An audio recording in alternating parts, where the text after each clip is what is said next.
Matt Webber with you and brought to you by Bond University. This is our Sport by Experts podcast. Today I'm going to begin with a question. What does fear look like to you? How about you try this on for size? You're halfway across the Great Australian Bight. To your left, somewhere beyond, sits Antarctica. The Australian mainland is 300 kilometres to your right. The ocean floor is 3 kilometres below you, and the only thing separating you from the water is an ocean kayak, the one you just fell off. The wind's howling, you're seasick, you're cold, you're being smashed by a swell, and you're pretty sure you don't have enough left in your diminished tank to haul yourself up again. Does that sound like fear to you? My guest today lived experiences like that day in, day out during her 2022 ocean ski circumnavigation of Australia. 12,700 kilometres, 254 days. Her name's Bonnie Hancock, motivational speaker, paddler, accredited practicing dietitian, and these days in the final throes of a Bachelor of Journalism degree right here at Bond. I spoke to Bonnie earlier. Hello, Bonnie. Hey, Matt, how are you? Oh, I've been looking forward to this conversation, I can assure you. To begin, I want to talk about the ocean and your relationship with it. And I thought a good place to start, if you'll indulge me, is if I can share with you the first moment I really became aware of the force and the magnetism of the sea. It was a family holiday, Watergoes Beach at Byron Bay, so just south of where we sit now. Beautiful spot. And a beautiful warm afternoon. And I just remember being in the shallows, and for the first time in my life, maybe as a 4 or 5 year old, I was pushing myself onto what seemed like relatively large waves at the time, but were probably ankle biting things, and feeling them propel me forward, and my belly scraping on the sand and then jumping up and going back and doing it again and again for what seemed like hours. It just gave me a sense of the power of the ocean and the magnetism and appeal of it and the comfort you can find in it, but also the energy that's imparted by it. And I've never forgotten that memory, and it's often informed a little bit of caution around my relationship with the sea. But I'm curious about your first experience of the ocean. When did the sea really put its hooks into you? I absolutely love that you just mentioned Watergoes, because on the very first day of my paddle, which we'll get to, that's where I came in. It was around the same age, so I began nippers at the age of 5. But prior to that, when I was 3 years old, I remember my older sisters were old enough to train on nipper boards, and I would go down and get my tiny little boogie board, honestly, at the age of like 3 or 4, mum watching, of course, and get my boogie board and just catch these waves in. And I would go out, same thing, the waves were probably tiny. At Sawtell Beach, where I grew up, I thought these waves were huge with this tiny little boogie board and catch these waves in. I honestly would have done that all day if I could. Probably why mum put me into school a year early, but that was it for me. Just all I wanted to do at the end of each day was run down there to that beach, and it's always kind of been my happy place. Like I say, when you dive in the water, everything just kind of washes away, whatever your day's been like.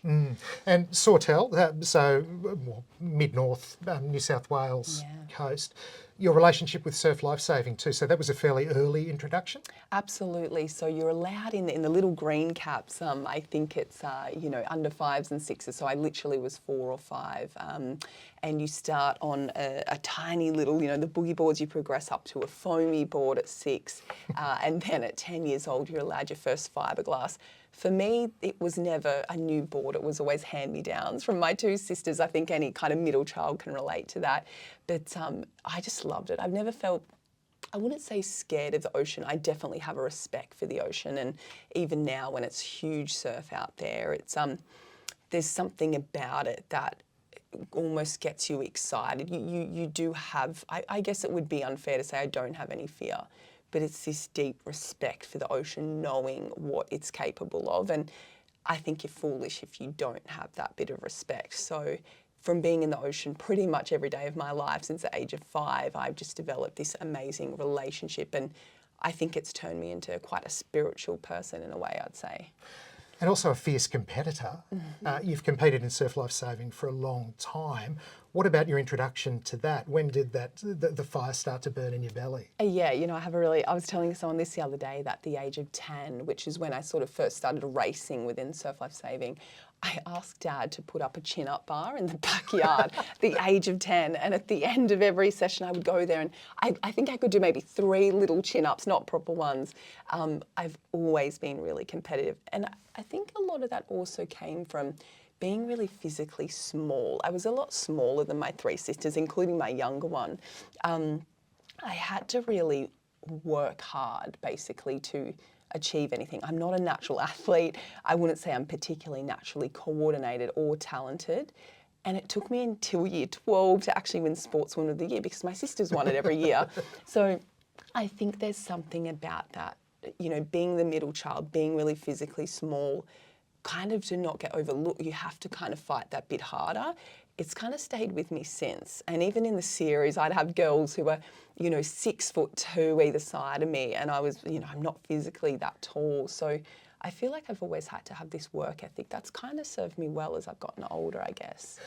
The paddling part, which is such a significant part of your story, and we'll get to the detail of that in a moment, this extraordinary adventure.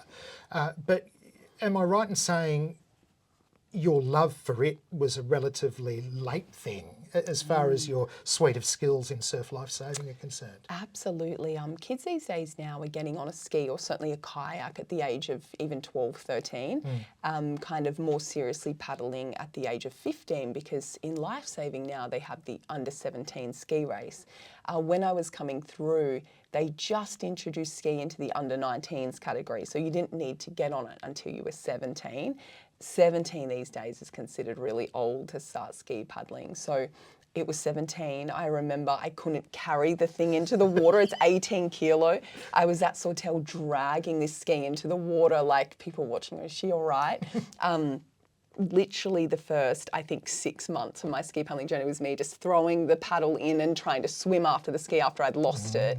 And my very first ski race I did was the Nutri-Grain trial against, I remember having Naomi Flood and Christy Munro, some of the best ski paddlers in sport, either side of me. I'd never done a ski race prior to that. And a really funny story, that trial was supposed to be at North Kira. This cyclone type weather came in. It was about 6 to 8 foot. They moved it to Raby Bay. Dead flat. I was 17 years old. What went from me doing this for experience, having no chance at making it, I actually made the series because it was in the flat, so all I had to do was get around. But my first race in the series was at Kurrawa, about 8 foot. I lost the ski the whole way back to shore. So that first kind of race and everything, it was a whirlwind. But once I made it at 17, I thought, okay, I think I believe this now. I can be a professional Iron Woman. And it went from just doing something totally almost for fun and experience. Of course, you want to get in to really that belief, like I belong here sort of thing. The competency factor, though, attached to all of this, a number of disciplines, swimming, sand running, and paddling various craft in every which way. But the idea of you coming late to something that is so technically difficult, and for people who don't understand it, it's literally like balancing on a twig. Yeah. They're very toppy. Yeah. You're paddling even on flat water in chop. Yeah. How long did it take you to develop a skill set that made you feel, safe? Totally, honestly. Even after I made that series, it was sort of the following year of continuing to develop as a ski paddler. That 6 months initially that I did, even by the end of that, I was still, coming off the ski, looking really uncoordinated on it. But you just, at the age of 17, you're still getting stronger every year, which is what's really exciting. I always tell young athletes, this is such an exciting time of your career because you're still getting stronger, like your potential is really unlimited. I didn't, as a ski paddler, feel strong on that thing until I was 25 years old. Right. It was always my weak leg. I was quite physically small until my mid-20s, like really slight, struggled to put muscle mass on. I remember girls in the gym like lifting quite heavy. I could barely like lift half of what they were. And so for me, this ski leg always cost me. There were races that I lost because of the ski leg. I'd, do something silly, make a mistake. And when I had 2 years off, when I sort of finished up with Iron Woman racing, I was around 26, 27, I just thought, you know what, I don't think I'm done with the sport. I'd be such a cool challenge to see if I can become a good ski paddler. For me, that just meant making the final. I used to look at these women, how physically strong they were, how mentally tough they were, and think I would love to be there. And I remember that first year of becoming a ski paddler, I had more success than I ever had as an Iron Woman in that whole time. Wow. And I thought I'd been like a hidden ski paddler all along. And it was just because I developed into quite a strongly sort of built athlete. I was ready then to be a specialist ski paddler.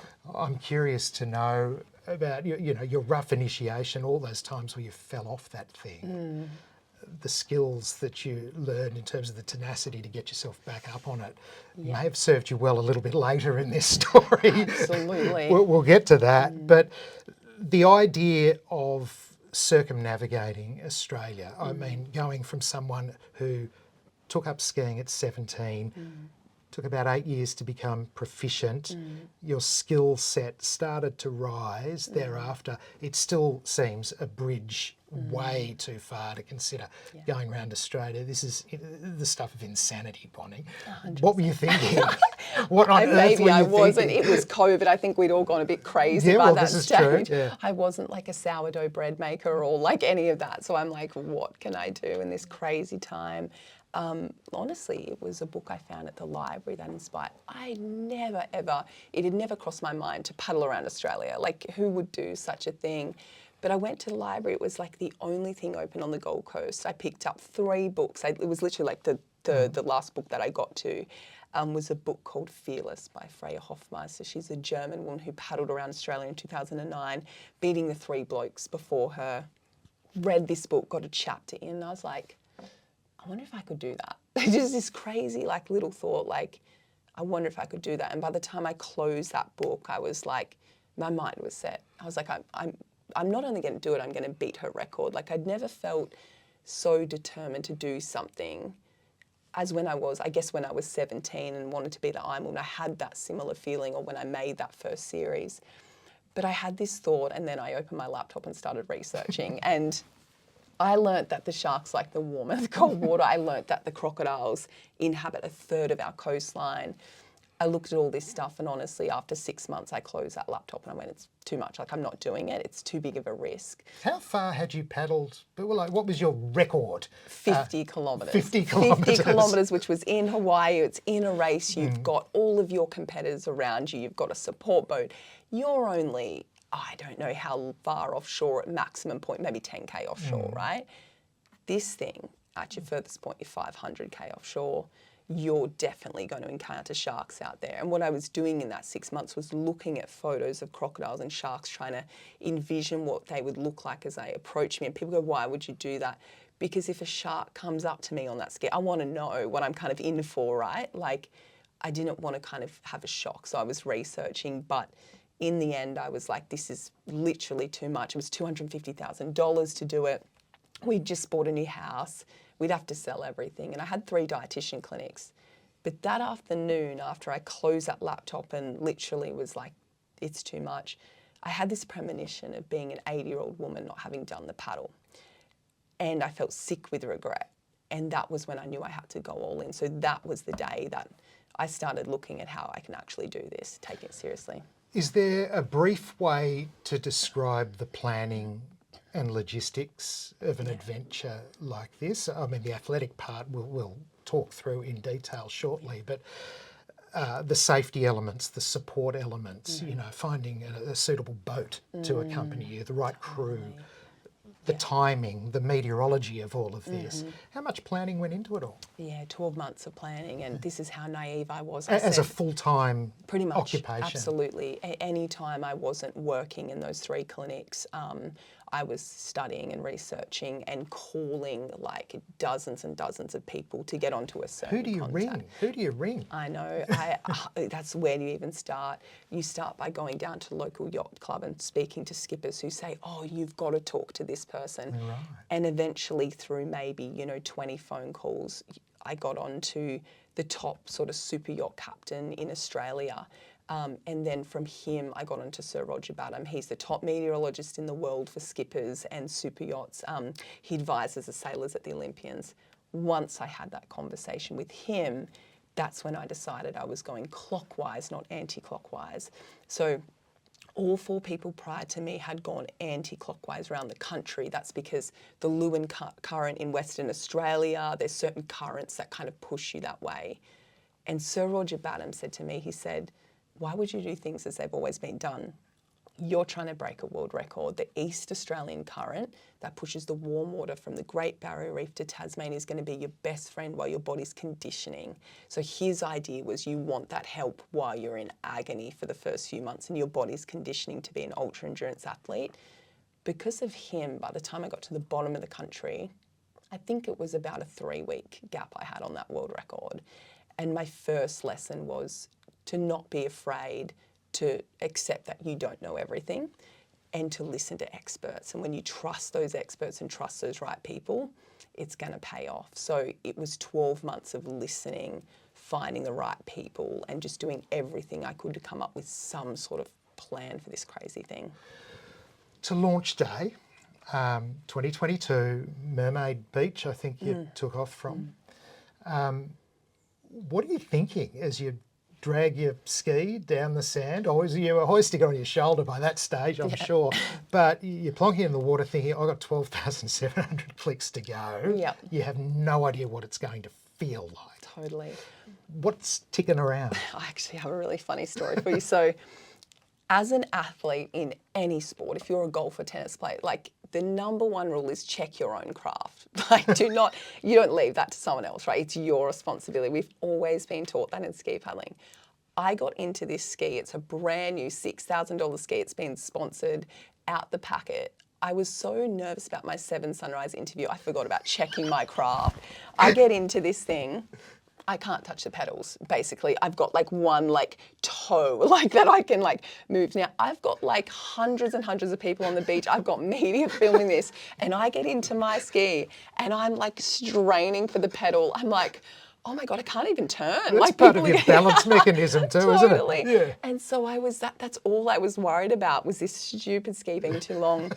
I got out the back, my jet ski came over to me. I'm like, all right, I've got to get out and actually fix this thing. So we had to fix that, and people on the beach going, what is happening?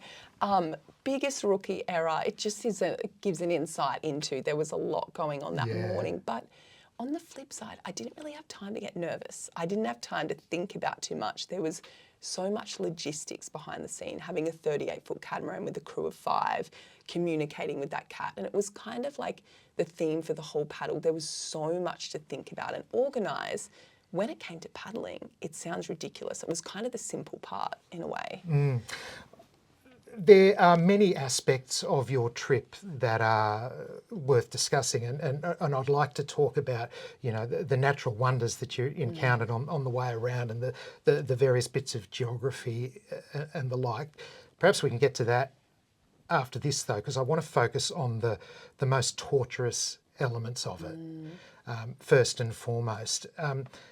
I'd invite anyone to have a good look at a map of Australia and look at the size of Australia, and then have a good detailed gander at the big chunk out the bottom of it, the Great Australian Bight. You didn't hug the coastline around there, around the usual spots, Ceduna and past Adelaide and all the various places. You chose to cut the corner effectively and go from point A to point B, finishing in Esperance, across an extraordinarily wild and storied, dangerous stretch of ocean. Tell us about what it's like. Yeah, it's probably the stupidest thing I've ever done, also the most fun, torturous, as you said. It's everything combined into that 2 weeks. I thought about that for 12 months, what I was going to do across the Bight. It's a 1,200 kilometre open water stretch. So the 4 prior to me had hugged the coast. But to hug the coast, you add another 1,000 kilometres on. I was chasing a world record. I didn't want to do that. I wanted to do everything I could to make sure I gave myself a bit of a buffer.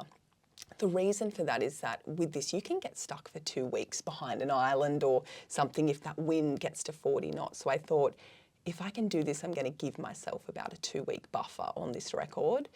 The 2nd of February 2022, I'll never forget the place that we left from was called Coffin Bay. I didn't know about this. I hadn't really explored South Australia. Famous much. for its oysters. Right, Yeah. absolutely. But kind of an ominous name, like when you're about to do this crossing that no one's done on an 8-kilo carbon fibre ski. That's 45 centimetres across, and the great white sharks weigh about a tonne. So you're kind of trying not to think about that. I kept telling myself, my ski's 6 metres, it's about the same length. Tried not to think of the weight difference. The place before Coffin Bay was called Misery Bay, and we were all just like, our crew's like, are you serious? Like, but that 2 weeks, like, I'm the most proud of anything I've ever done, even in actually claiming the record or the 24-hour record, because what it took us in that 12 days, like I lost 8 kilograms from seasickness. I could hold no food down, but it wasn't just me, it was my crew as well. And I think myself, there was no mirrors on the boat and I couldn't see myself. And I look at that photo, I look at the images, I look about 90 years old, but I could see my crew and I could see how dishevelled and how sick and how unhealthy they looked. And well, having looked at your documentary, they're exhausted. absolutely. They're leaving aside the pain you're going through. Totally. Yeah. We were all projectile vomiting. The seas are 5 to 6 metres out there. The thing about being 500k offshore is that you're out of helicopter range, so you're days away from help. So if something happened, it's you and your crew in that boat. There's no one coming for a few days. It's a very vulnerable position to be in. And I call those people my guardian angels, because across there, having to do 100 kilometres back to back, you don't have a choice because the weather window was only 2 weeks. So we knew after 2 weeks, if we weren't across there, that wind was changing to a headwind. Gee. So you're paddling out of desperation every day to get that done.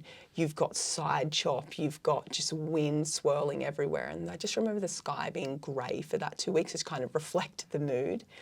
And I don't remember anyone really smiling across there because it was such a dire situation. But when we got to the other side, I literally remember just like kissing the sand like something off Castaway and barely being able to walk. But I do remember something really clear, which, and sometimes I forget this, but I've remembered it now, was when we got to the other side, everyone was celebrating with the champagne. I gave everyone a hug and then I went down to my cabin, I closed the door and I just sobbed. And it was just this like 2 weeks of emotion coming out. And my crew doesn't even know that. But I wanted them to celebrate it, but I didn't even have it in me to do that. It was just like all this vulnerability coming out. Because the thing is, when you're on that ski, you know it's only you that can do the kilometres. I would love to have tag teamed someone in, but I knew I had to just keep getting that done day after day, that 100k. And the thing I also remember out there is this wetsuit I had to change into every day. It was the only thing thick enough to keep me half warm. I packed all the thermals, they weren't thick enough. I think it was a 4-3 wetsuit, and day after day I had to put this wetsuit on. It was 3 degrees ambient temperature, 10 degrees in the water. And so all day I was just shaking. And I just told myself, if you can lift now at the age of 32 and get this done, you'll always be proud of this and proud of my crew. When I think of the Great Australian Bight, I think bight is probably the operative word here. You do think of large fish and great white sharks, known to haunt that particular part of the world. And as you say, 6 metre ski, it may seem significant, but these sharks can match it. They're powerful, they're unpredictable, and when you're out there, I mean, I've seen the footage in the doco, so I'd invite people to have a look at it, but, you know, you're surfing down one side of a chop and then, you know, you're kind of paddling to get over the next one to get another little push along. But it's sort of what lies beneath. It's deep and it's dark, and it's that sort of granite grey water that is the stuff of nightmares for people who aren't nautical. What's the psychology of you experiencing this for 2 weeks when you know any number of creatures down there wouldn't mind a piece and you can't see anything and it's just everywhere. Absolutely, it's crazy. You never quite get used to not being able to see land on a ski. I'm sure you do on a boat, but you know, you look around, it's just expanses of ocean as far as you can see. And my skipper told me it was 3 kilometres deep. I remember paddling and he yelled out, he said, it's 3 kilometres deep. Out there, the ocean is like a dark, as you said, it's a dark grey almost.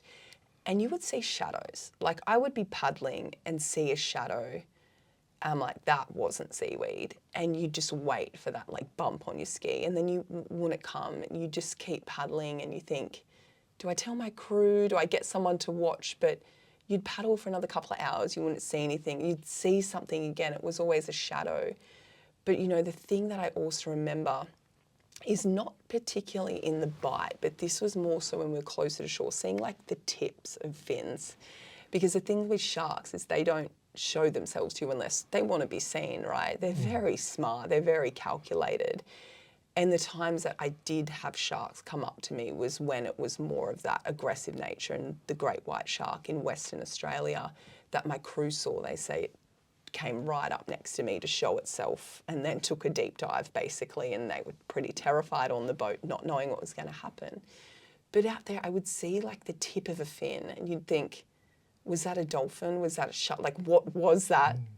You could never think about it too much because first of all, the catamaran's about 100 metres away because that was how we had to keep that gap so it was safe. It's a 10-ton cat. I'm on an 8-kilo ski. But I would also have music in my ear. And I remember when I did feel scared seeing something, my crewmate Jamie's a DJ and he would load this up with this amazing like house music that he'd like produce, which was incredible. And I'd just change the song and put on something, you know, that would keep me going. And I would just kind of focus on the music and just keep moving forward. And I think it was in that 12 months, like accepting kind of the risks and knowing that I would see these things, it got to the point where it's never quite normal that you feel a bump or you see the tip of a fin, but it became as normal as it could be for the situation. But you know, the thing that was even scarier was the crocodile territory at the top of the country, and I know we'll get to that, but the Bight, I think the scariest thing I read leading in was that whales, not the killer whale type, which are down there, other whales would whisper to their calves as they crossed to keep the volume down so the killer whales didn't know they were there, whisper to their babies. And I'm like, that laptop is closing because I don't want to know a single more thing about that. No more information. Yeah, no more. You came off in the Bight, didn't you? You had quite a scare. If you don't mind telling us about what happened, because it is literally my worst nightmare, the thought of that. It was just huge seas, and I was doing a lot of paddling at night time. So to get this done, I was paddling maybe 16, 18 hours a day some days. So you've got this tiny head torch on, you can see like a metre in front. I came out of my ski and it was so choppy and so big, I literally couldn't get back in. And my catamaran kind of had this bigger light on me. They had to turn around. So I think it was about 500 metres that they sailed away from me before they could turn. And I remember thinking like, if something's going to take me, it'll take me now. It's night time, that's shark hunting time. I'm floating, I can't get back in my ski, my whole body's in the water. And I could just see my little feet like kicking. And 3 kilometres beyond that. 100%. Yeah. And I could feel my body temperature dropping. You've got to be really careful out there not to get hypothermic. And I remember going like, I just have no energy. But then this second thought, like, I can't paddle, but what I can do is keep moving forward. I can feel my body temperature dropping. I can swim. And I remember pushing my ski forward and swimming towards it as my boat's coming back to me.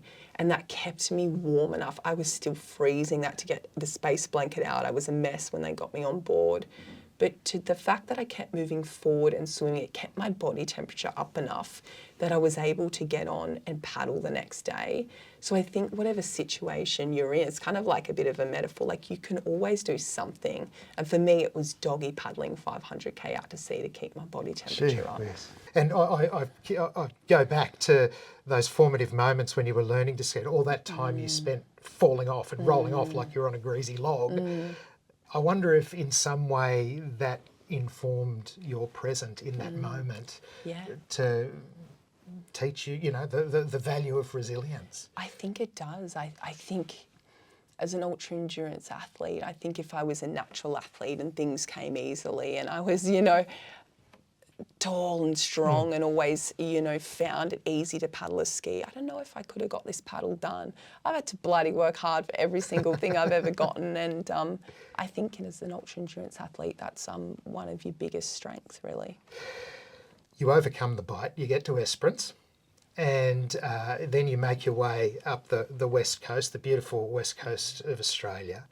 And I shared this anecdote with you before we started recording, but I'll go over it again. If you're lucky enough to go on a long-haul flight over that stretch of coastline, and it's daytime, you can look down, it just looks otherworldly. All these tributaries and waterways merging into mangrove systems, and the reds and greens and blues all sort of merging together. It looks like another planet.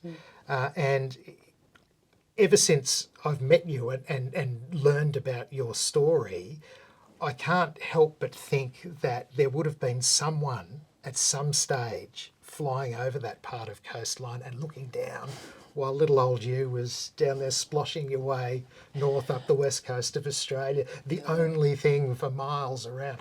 It just makes you realise how big Australia actually is, but the enormity of what it is you were achieving. I call it the coastline that never ends, Western Australia. It is the most beautiful coastline. When people ask my favourite place in Australia, I say Ningaloo Reef, white sand, turquoise water, you can see down to the reef. I'd see 25 turtles in a day. It's also one of the scariest stretches of coast because as you come towards Broome at the top, and it's very variable, as you said, like Margaret River at the bottom, known for great whites, but beautiful clear water. At the top, you come into Broome, you've got the red sand, camels on the beach. It's like this is all in one country, one state. We got told that coming into Broome, it was crocodile waters. So it's kind of like, I guess the couple of 100 kilometres leading into that for my crew and I, it was really soaking it up, this beautiful stretch of coastline, knowing that we were about to really have to lock in. And I think there's something that shifts in a crew when you go into a situation like that and the risk is so great. We all knew what was coming, so it was just taking it in, this beautiful coastline, and going, you know what, this is just for this week, we're going to allow ourselves a few more stops, a picnic on the beach. Let's crack a champagne. I don't drink, they just pour it over me. And really let's just enjoy this as a crew because we know the intensity of what's about to happen. And I had the most incredible crew. They always had a way of keeping things light. As we came into Broome, they started playing Crocodile Rock on the boat and thought they were hilarious, or they'd be up there doing Jane Fonda aerobics. So I never quite knew what they were going to be doing. It kept the mood really light as we knew what was coming around the corner. And what that was, I think what you're alluding to is the Gulf of Carpentaria, which again is another significant expanse of water, and it could be achievable in a much easier way if the wind was on your side, but it wasn't, was it? No, look, honestly, the egoist part of me, we got there and I thought, okay, it's 800k. I've done 1200k in the Bight. This is 2/3. By that stage, I'd cracked 170 kilometres in the Kimberley in 24 hours. And I kind of like telling that story because on day one, I paddled 73k. I couldn't move, I couldn't speak. I was on that back deck going, what have I got myself into? I can't even move. And just gradually, I felt myself becoming an ultra endurance athlete. It's not something you just naturally are. You have to work for that as your body really conditions to it. I cracked 170 and I thought, I can get this done pretty quickly. I'm gonna get us across here pretty quick. And I didn't know we were gonna have the strongest southeasterly trade winds I'd had in 5 years. It got up to 35, 40 knots. And when I explain how strong that is, I think and tell people about the stainless steel support chain snapping on the boat. I was paddling at that stage on the left side of the boat and essentially trying to block any sort of wind, even though I couldn't get too far close to the boat. But what was happening on that port side of the boat, I could hear this a snap every so often. I thought that doesn't sound right. the crew were always careful not to alarm me. There were chains breaking, and if enough of those chains break, you're in big trouble. So the boat was literally breaking out there. And I got about 3/4 of the way across, and the skipper comes out to the corner. I was to the side of the boat. He said, "You're going 2 kilometres an hour." At average, I paddle 12 to 13 in the flat. I paddle 18 kilometres in runs when the wind's behind me.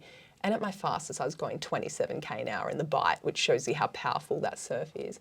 2k an hour puts you as a sitting duck for crocodiles. You're out there in the middle. Like if How something, fast does a croc swim? 28k an hour. So that was knowing Yeah. I'm in big trouble. So we got out of there, we motored to Weipa, and when we got there, the skipper looked at me and said, "I'm so sorry, I can't go back out there. There's no weather window. It's you, the boat, the crew won't handle it." Now, with Guinness World Records, you have 14 days that you can remain idle. After 14 days, no matter how far you're ahead of the record, it's done. Yeah. So I was at that stage about 2 months ahead of the record. If we didn't get going after 14 days and go back to that spot to get it done, it was finished. We would have made hundreds of phone calls in a Weipa trying to ask everyone to go out with us. No one would come out there with me. They thought it was just like too risky. Bad things are going to happen out there in 40 knots. On day 10, the skipper came to me and he said, "You are so lucky. There's a tiny weather window coming. It's coming down to 12 to 15 knots. But to do this, you're going to have to break a new world record." And I said, "What do you mean?" He said, "You paddled 170 kilometres in the flat. I need you to paddle more than that into a headwind to get there in time." And honestly, it was the most painful thing I've ever done going back out there. But my crew sat on the side of that boat and we paddled 173 kilometres to get us to the other side. And I think the Bight and that particular paddle is what I'm most proud of. And I have a photo where I literally look so old and weathered and I'm just blistered. And I look at that, and to me, that's the most beautiful photo. I cringe when I first posted it. I look now and I'm like, that's what it takes to get this done. I'm really proud of it. Yeah, that's peak me. That's peak me. What happens to your body biologically when you're putting yourself through this kind of stress? You've spoken of blisters and seasickness and the like. I think everyone would assume that, but you know, how much fuel are you burning through? Totally. Someone said to me, "Oh, you should have taken someone to do like a PhD." I was like, Yeah. I actually should have.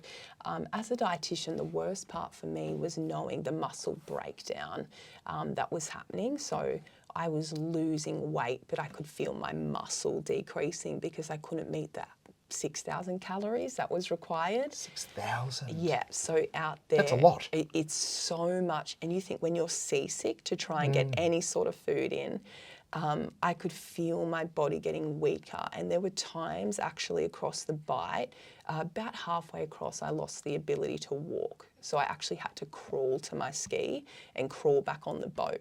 I couldn't walk on the boat. It's crazy. Like I could use my upper body and paddle, my legs would not work. Why not?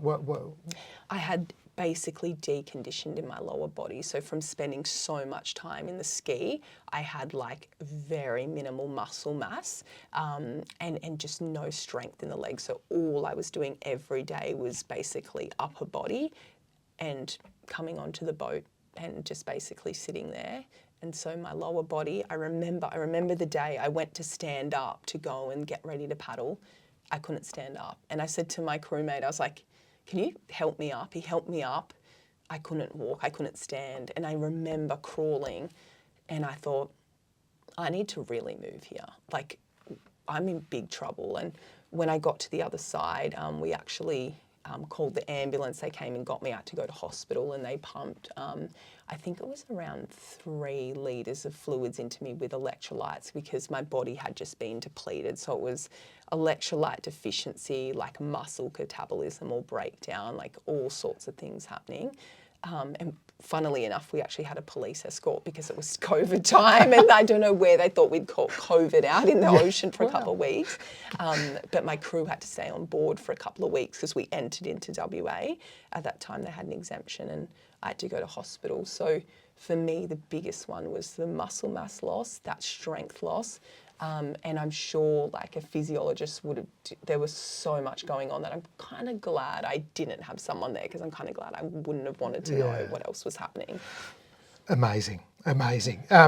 You make your way around the top, you head back down the east coast, and it's relatively, I say relatively, incident-free, and you wind up back where you started at Mermaid Beach. Is it an exhilaration? Is it a relief? Is it a pride? Is it all these things? What do you experience as you turn right for the last time? Yeah, it was turning right was the most beautiful thing, you know, up there at Cape York, and it's just the most incredible stretch of coastline. You know that you're the most like eastern person, you know, at that time, standing at that point. The headwinds did keep on coming. So that stretch, I thought my home state would look after me. We kept getting just, you know, hit with these headwinds. So I'm grinding there looking at the most amazing coastline I've ever seen in my whole life, with like Lana Del Rey in my ears, looking at like a rainforest meets the sea. But by that stage, I had 3 bulging discs in my back. I couldn't straighten my hand. My hands were actually locked in that position from about 2 months in. I'm like, I've given myself arthritis. How's the calluses on your hand? My hands are back to normal. Like at the time, it was like take a tradie's hands, like times 10. It was so bad. We headed back down that coast, and the funniest thing happened, like on that last day, in the last kilometres, I was paddling to the line. I was like, we've got this, it's in the bag. Like, I don't think a shark's gonna probably eat me now. I realised that I wasn't gonna feel any more complete or fulfilled crossing that line. I was gonna be so excited, I was so proud. But I kind of realised that like the little prizes or like the gifts of this paddle were in these little moments that had happened prior, like crossing the Bight and eventually celebrating when I'd stopped sobbing. Being surrounded by 100 dolphins, like high-fiving an albatross that happened in SA. Like, it was all of these things that I realised were the real prize. I kind of had this feeling like this was never about a world record at all. That was the reason that got me to the start line. But in finishing it, like, I was like, I'm a different person to when I started, and you just take all of these lessons with you and you cross that line and you're, again, incredibly proud.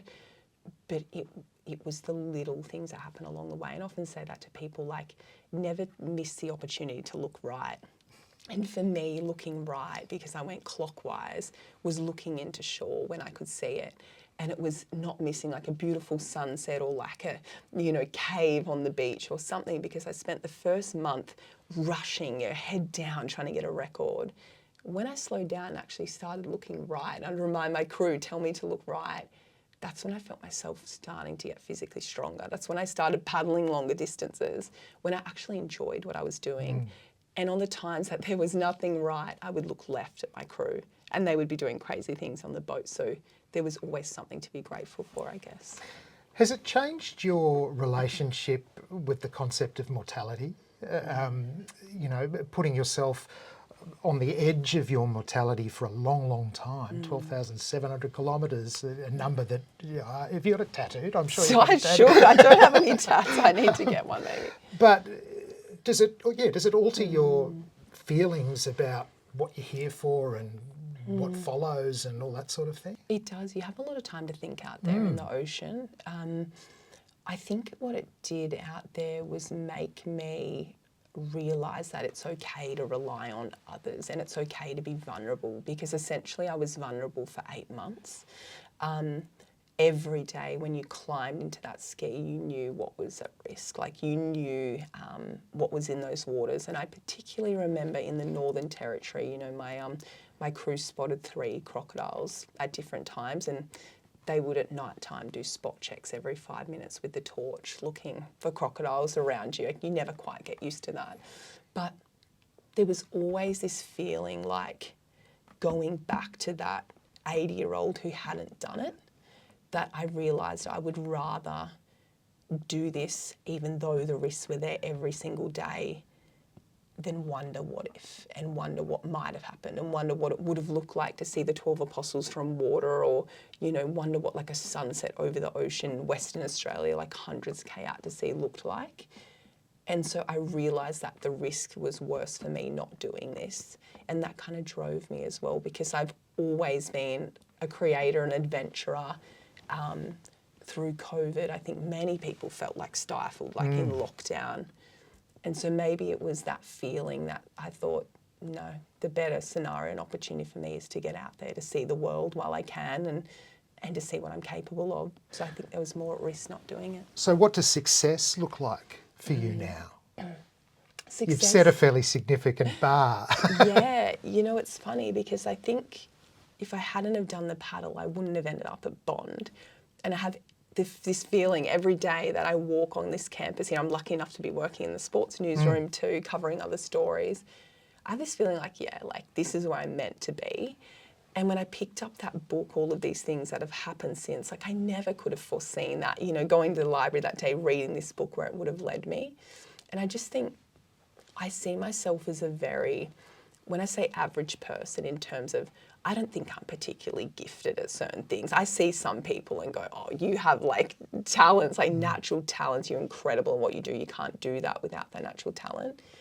I think I've just always worked hard. I think when I want to do something that I love, I'll do whatever it takes to get it done. And I think it's kind of led me to this stage now where I'm in the position where I get to share other people's stories. So success for me is kind of continuing on that legacy of the paddle in a way that if I can share other people's stories, well, that's success for me. Do you still paddle? I do. I paddle every day.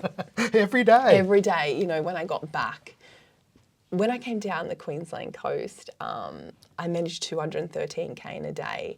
I got back and found out the men's record was 228k in 24 hours. I call my crew, I'm like, right, we're going to get one shot of this and I can just put the ski away for good and never touch it again. We went up to Airlie Beach and we managed 235. I thought, I'm done with paddling. I've done everything I want. 2 weeks later, I'm back in that bloody ski out in the ocean. I can't leave it alone. It's my happy place. We all know that. Whether it's a sport, whether for people it's art, like that thing, music, like that's the thing. That's like my soul. That's my spiritual side. And I just love, I see something different every time I go out in the ocean and I love it. I cannot stay away from it.